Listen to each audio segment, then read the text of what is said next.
क्षमा वीरस्य भूषणम, क्षमा वीरों का भूषण है। जो कायर व्यक्ति होता है वह टिट फॉर टैट करता है, वो ईंट का जवाब पत्थर से देता है, एक गाली की जगह 4 गाली देता है, एक थप्पड़ की जगह 4 थप्पड़ मारता है। लेकिन शूरवीर होता है वो क्षमा कर देता है। जे कम्मे सूरा से धम्मे सूरा, जो कर्मवीर होते हैं वही धर्मवीर होते हैं। और धर्म जुड़ा हुआ है क्षमा से।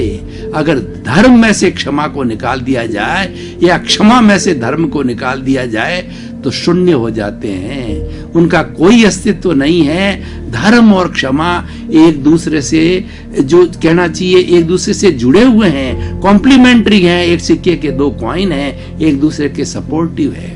तो भाई और बहनों, दर्शक श्रोतागण, अब क्षमा भाव कैसे जनरेट किया जाए, क्षमा भाव को हम डे टू डे लाइफ के अंदर कैसे लागू करें, और क्षमा भाव से आखिर हमें क्या लाभ होगा, और क्षमा भाव कैसे किया जाना चाहिए, इन सब बातों पे हम सांगो पांग आज विवेचन करेंगे।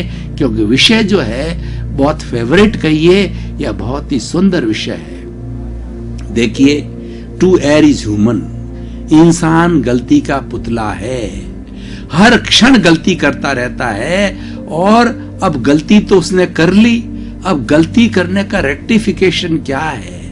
उसका रेक्टिफिकेशन यह है कि आप इमीडिएटली उसका सुधार करिए। देखिए, कोई व्यक्ति को हार्ट अटैक की जो संभावना हो गई है, उसको तुरंत मेडिकल एड दी जाती है तो वह व्यक्ति बच जाता है।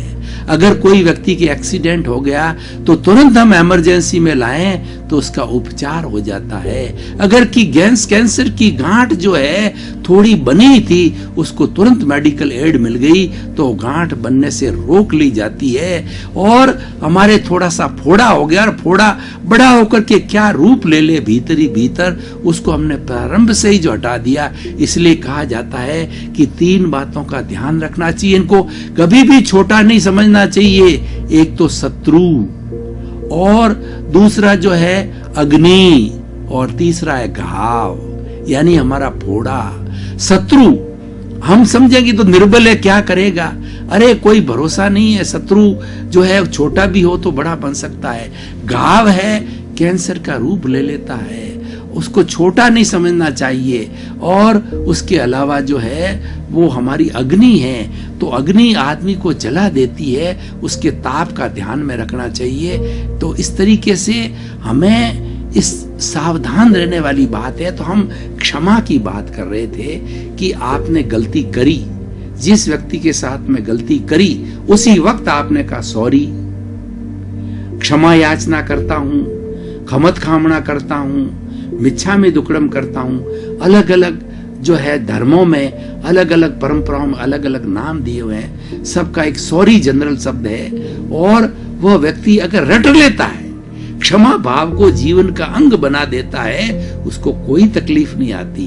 देखिए, हम ट्रेन के अंदर जा रहे हैं और हम चलते चलते अपने जगह को, सीट को सिक्योर करने के लिए हम लगेज लेके जा रहे हैं, तो लगेज से किसी के हाथ के लग गई और खून आ गया, हमने कह दिया भाई साहब सॉरी, तो हमें क्षमा कर देता है। और हमने कुछ बोला ही नहीं तो वो क्या है कि बोलने लग जाता है, हम भी बोलने लग जाता है, लड़ाई झगड़ा और टंटा चालू हो जाता है। उसी तरह घर में देखिए, हम परिवार के अंदर रहते हैं, छोटे भी होते हैं, बड़े भी होते हैं, माँ बाप भी होते हैं, पोते भी होते हैं, और बहुएं भी होती, सभी होती है। लेकिन चाहे कैसा भी हो, छोटा पोता भी हो, और हमसे कोई नाजायज चीज हो गई, हमने उसको फालतू फटकार दिया या उसकी बेइज्जती कर दी, उसका तिरस्कार कर दिया, तो हमने कहा भाई सॉरी पोते, क्षमा याचना करो, मैं क्षमा मांगता हूं, मेरे से गलती हो गई, उस वक्त मेरा मूड ऑफ था, मुझे नहीं कहना चाहिए। तो पोते के दिल के अंदर उस वक्त आपके दिल, उसके दिल में आपकी जगह होती है कि हमारे दादाजी देखिए कितना पोलाइट है, क्षमा भाव विनय लाता है। और विनय जो है सब गुणों की खान है। जिस व्यक्ति के अंदर एक विनय का गुण आ गया, वो आइडियल व्यक्ति है, एक भगवान का रूप है, और वह धीरे धीरे जाकर के बहुत बड़ा विकास करता है। विनय एक ऐसा गुण है जबकि जो व्यक्ति जो है अपने धंधे में विकास करता है, पॉलिटिशियन हो तो पॉलिटिक्स में विकास करता है, डॉक्टर है, इंजीनियर है, व्यवसायी है, गृहिणी है, कोई भी हो, उसके अंदर विनय का भाव है, क्षमा का भाव है। विनय और क्षमा एक ही चीज है। ये भाव है तो व्यक्ति आगे से आगे बढ़ता जाता है।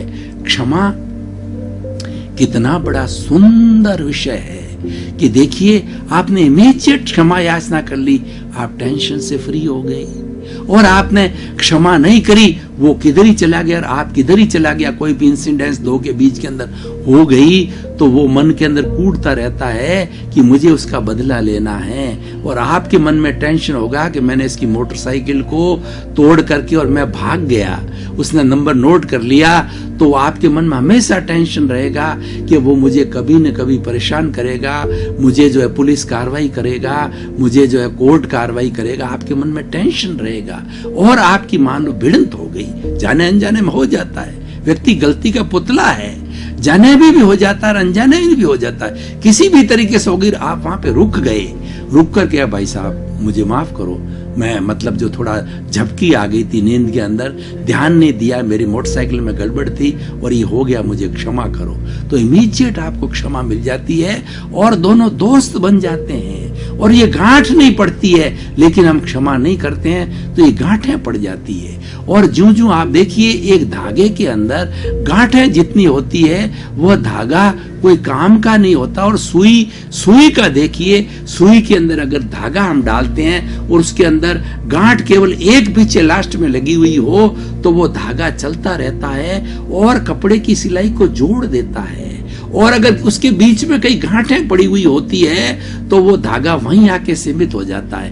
कहने का अर्थ क्या, उदाहरण बहुत सटीक उदाहरण है कि हमारे में जितनी जितनी गांठें होगी हमारी गति अवरुद्ध हो जाएगी। हमें उन गांठों को जोड़ना, और गांठें तो ऐसी भयंकर होती है, अगर मान लो हमारे ब्लड के अंदर क्लॉटिंग आ जावे, कोई गांठ आ जावे, तो उसी वक्त हमारे अंधेरा हो जाता है और उसी वक्त हम अवचेतन हो जाते हैं और गिर जाते हैं। और उसी वक्त अगर मेडिकल एड नहीं मिले तो व्यक्ति कोमा में जा सकता है, वो बहुत बड़ी तकलीफ में आ सकता है। इतना क्लॉटिंग तो मामूली सा होता है, एक क्षण के लिए होता है, लेकिन उसका भारी प्रभाव पड़ता है। तो ये सारी गांठें, उन गांठों को हम कैसे खोलें? उन गांठों को खोलने के लिए क्षमा भाव है। आपके मुंह के ऊपर हर वक्त रहना चाहिए सॉरी, गलती हुई सॉरी, मिच्छामि दुक्कडम, खमत खामना, मुझसे गलती हो गई भाई साहब क्षमा करें।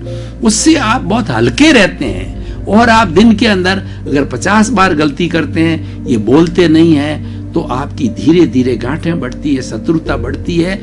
और जब आपने 50 बार दिन में गलती करी और शाम को सोते समय आप अवलोकन करेंगे तो आपका दिमाग भारी भारी भारी हो जाएगा। मैंने उसके साथ गलती करी, उसके साथ गलती करी, उसके साथ गलती करी, और हर एक से क्षमा करते गए तो आज का हमारा अकाउंट जो है क्लियर हो जाता है, नील हो जाता है।